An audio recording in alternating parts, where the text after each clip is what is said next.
Maaga kami ngayong nagpunta sa puntod ng tatay para magtirik ng kandila dahil Father's Day ngayon. Niyaya ko ni asawa na pumunta dito para bumisita at magtirik na rin ng kandila at linisin na rin yung kanyang puntod.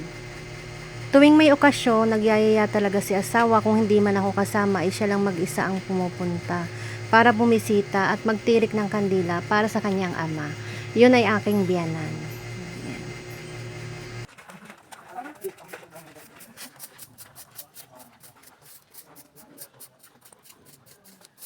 Dito kami ngayon sa tatay para bumati ng Happy Father's Day. Siyempre, hindi pa rin makakalimutan si tatay. Yan. Happy Father's Day, tatay! At siyempre, kasama si asawa. Happy Father's Day! Happy Father's Day. Kakain muna kami.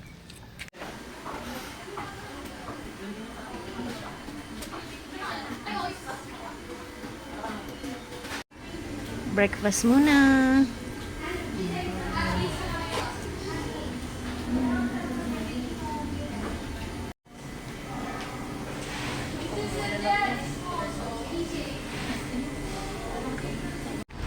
Ngayon na kami. Anong laman? Ha? Patingin? Anong dami ng mga bubot dyan? Hindi ko nakakita kanina. Kakalungin ko na lang to. Sunday delivery, guys. Yan ay in-order ko kaninang umaga at dumating na siya ngayong hapon. At yan ang dahilan kung bakit hindi kami pwedeng magtagal sa labas. Kaya saglit na saglit lang kami lumabas kanina ni asawa. So yan ang ating in-order ngayon. Isang case ng Lemon Small, isang case ng RC Small, 2 box ng Fresquito, isang box ng 4, kalahating case ng Alfonso Lights Litro. At meron din tayo dito mga ilan, yung puro ano to, yung Frosty. Yan. Frosty, 5 Frosty at saka yung Doughy Donut. At 5 box ulit ng Jelly Juice Lychee. Yan. Yan yung in-order natin ngayon. At update tayo dito. Wala na tayong itlog, guys. Yan na lang. At may in-order na ako. Maya-maya siguro ay dadating na rin yun. Nag-order tayo ng 5 tray na egg. So, ang total, guys, ng ating pinamili. At ito ulit, dumaan kami kanina pagkagaling namin sa Lipa. Dumaan ako dito sa bakery. Bumili ulit tayo ng buns.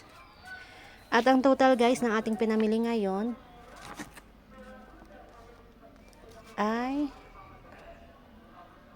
ba't kaya ang hirap nito? Ayaw mag-focus ng aking camera. Ang total nito, guys, ay 7,092. Paano kaya ito? Bakit ganito kaya ito? Ang hirap. Hindi siya nagpo-focus. Yan. O, yan, guys. Yan, 7,092. At may dadating din tayo ulit mamaya na, yan, lumabo naman ngayon. May dadating naman tayo mamaya na 5 tray ng itlog. Yan. So yun, guys, kahit Father's Day ay hindi pa rin tayo titigil sa pagpapadeliver ng mga wala na dito sa ating tindahan. Yan. Kasi kahapon, guys, ang dami nagbilihan ng Fresquito. Meron pa naman ako doon 2 case, 2 kahon ng Fresquito. Nagpadagdag lang ako kasi baka mabitin, at lalo't may mga okasyon ngayon, may Father's Day, at ganun din yung Alfonso ko kagabi, naubos, kaya order di tayo syempre ng kapalit. Yun lang naman, guys, update ko lang ngayong araw ng Sunday. Happy Father's Day po sa ating lahat, at God bless po sa lahat ng ating mga haligi ng tahanan. Mating na rin, guys, yung ating 5 tray na egg. Yan ay 1, 2, 3, 4. Tapos ito yung isa. Tapos ito yung natira natin lang. Ito na lang yung natira natin. Kaya nag-order tayo ng 5 tray ulit na itlog. Yan. Ang isang tray niyan, guys, ay 220. At ang 5 tray ay 1,100.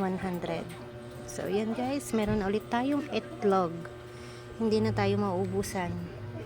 Nung nakaraan kasi, guys, naubusan talaga ako. Dahil hindi ako na-deliveran agad.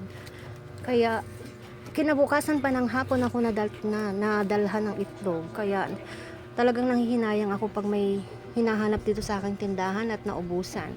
Kaya kaninang umaga, maagang-maga pa ay nagchat na ako sa kanya at tingnan nyo naman, hapon pa rin dinideliver. Pero okay lang yon, at least meron pa rin. Meron na. So yun lang guys.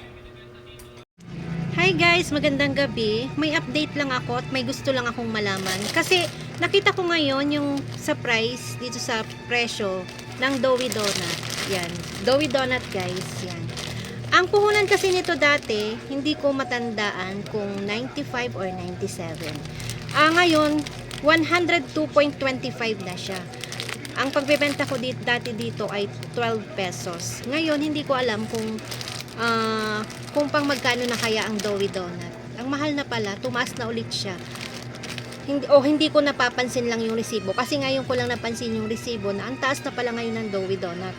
Kasi wala pa siyang 100 dati, ngayon 102.25 na siya. So, ang pagbebenta ko dati ay 12. Pag ipagbebenta ko pa rin siya ng 12 pesos isa, meron naman akong 18 pesos sa isang balot sa puhunan na 102.25. So, gusto ko sanang malaman sa inyo mga kasari kung magkano ng pagbebenta niyo ng Doughy Donut ngayon. Ang mahal na guys, grabe. Hindi tumitigil ang pagtaas ng mga bilihin. So, gusto ko lang malaman guys. Comment lang po kayo sa comment section para malaman ko kung pang magkano nyo kaya ang Doughy Donut. So, hanggang dito na lang guys. Magandang gabi at maraming salamat. Thank you for watching. Happy Father's Day nga pala sa lahat ng mga haligi ng tahanan. God bless po sa ating lahat at God bless po sa inyo, lalong-lalo na sa ating mga ama ng tahanan. Mabuhay tayo. Mabuhay kayo.